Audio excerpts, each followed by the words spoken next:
Welcome to this week's edition of The Green Screen. My name's Nick Chahan and I have Tiffany Foscarini from MI Financial Services here today, and we're going to ask Tiffany a few questions. Thanks for your attendance today here, Tiffany. That's okay, thanks for having me. So Tiffany, what would your advice be in paying rent or paying your own mortgage off? Look, at the end of the day, in this kind of market, Griffith especially, the rent that we actually pay compared to our property price market, to be at the end of the day, you can actually afford to buy a house more than actually renting. We've got a lot of clients that come in, argument's sake, if you're looking at your rental on average about $320 a week, that could be a loan for a $300,000 property. Oh wow. Yeah, definitely. So it is a lot more feasible than people think. A lot of people do get concerned about the whole you need a 20% deposit myth to actually buy a property, which is not true. Okay, So what if no one has a cash deposit or has a minimal amount? What can they do there? Well, definitely speak to us, because at the end of the day there are options.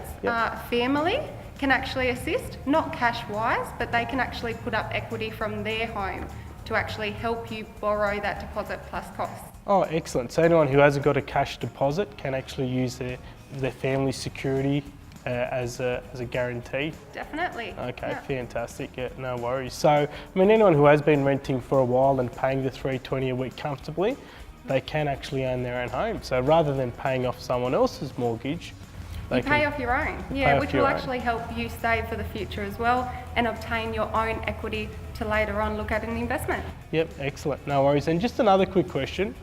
There's a lot about, research has shown that Australians are very equity rich.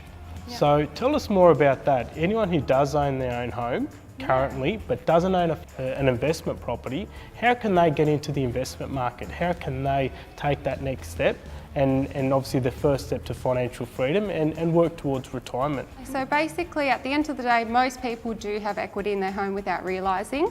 That is just a couple of things mixed together. Price increases and of course you steadily paying off your mortgage for that term, that's really going to give you equity, and that'll keep growing each year.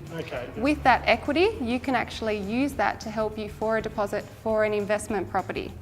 That investment, most likely, if you have a decent amount, decent rent and a good agent to actually rent it for you as well too, that would cover itself.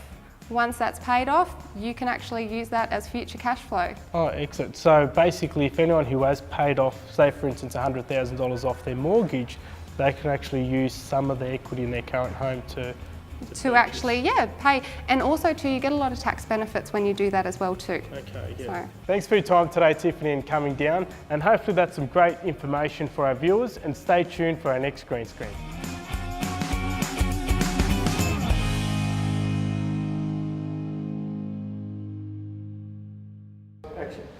Welcome to this week's edition of The Green Screen, and my name's Nick Chahan and I'm proud research and stay tuned for our next Green Screen.